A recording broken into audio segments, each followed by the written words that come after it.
Hello, ഇന്ന് നല്ല കുടംപുളിയൊക്കെ ഇട്ട് വെച്ച് അടിപൊളിയൊരു മീൻകറിയാണേ.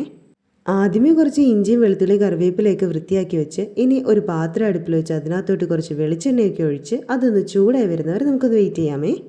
വെളിച്ചെണ്ണ നല്ല ചൂടായി വരുമ്പോൾ കുറച്ച് ഉലുവയിട്ട് അത് നന്നായിട്ടൊന്ന് ചൂടായി പൊട്ടി വരുമ്പോൾ കുറച്ച് കടുവും കൂടി അതിനകത്തോട്ടിട്ട് അതും കൂടി ഒന്ന് പൊട്ടി വരുന്നവർ വെയിറ്റ് ചെയ്യാം.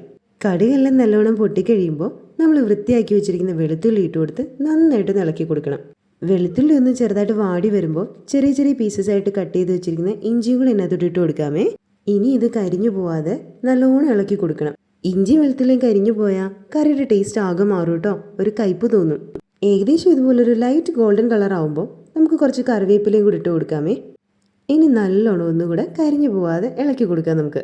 കറിവേപ്പിലയുടെ ഒരു ഫ്ലേവർ കൂടെ അതിനകത്തോട്ടേക്ക് ആയി കഴിയുമ്പോൾ ഇനി നമ്മൾ കുറച്ച് പൊടികളൊക്കെ ചേർത്ത് കൊടുക്കണം. നമ്മളിതിൽ ചേർക്കുന്നത് മുളക് പൊടി, കുരുമുളക് പൊടി, മഞ്ഞൾപ്പൊടി, കായം, ഉലുവ ഇതൊക്കെയാണ്. ഇനി നമ്മൾ മൂപ്പിച്ച് വെച്ചിരിക്കുന്ന ഇഞ്ചിയിലേക്കും വെളുത്തുള്ളിയിലേക്ക് ഈ പൊടികളൊക്കെ ഇട്ട് കൊടുത്ത് നന്നായിട്ട് ഇളക്കി കൊടുക്കണം. ഇനി ഈ പൊടികളുടെയൊക്കെ പച്ചമണം മാറി വരുന്നത് വരെ നന്നായിട്ട് ഇളക്കി കൊടുക്കാം. ഇപ്പൊ നമ്മുടെ പൊടികളൊക്കെ മൂത്ത് നല്ലൊരു മണമൊക്കെ വരുന്നുണ്ടേ.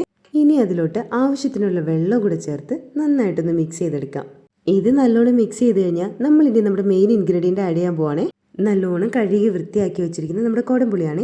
ഇതിൽ ആവശ്യത്തിന് ഉപ്പും ചേർത്തിട്ടുണ്ട് കേട്ടോ.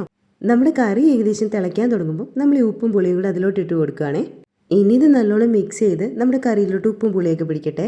ഞാൻ ആദ്യം എടുത്തിരുന്ന പാത്രം ചെറുതായതുകൊണ്ട് ഞാനിതിനെ കുറച്ചുകൂടെ വലിയൊരു ഉരുളിയിലേക്ക് മാറ്റിയിട്ടുണ്ടേ. കറി ടേസ്റ്റ് ചെയ്ത് നോക്കിയപ്പം കുറച്ച് ഉപ്പിൻ്റെ കുറവുണ്ടായിരുന്നേ, അതുകൊണ്ട് ഞാൻ കുറച്ച് ഉപ്പും കൂടെ ചേർത്ത് കൊടുത്തിട്ടുണ്ട് കേട്ടോ.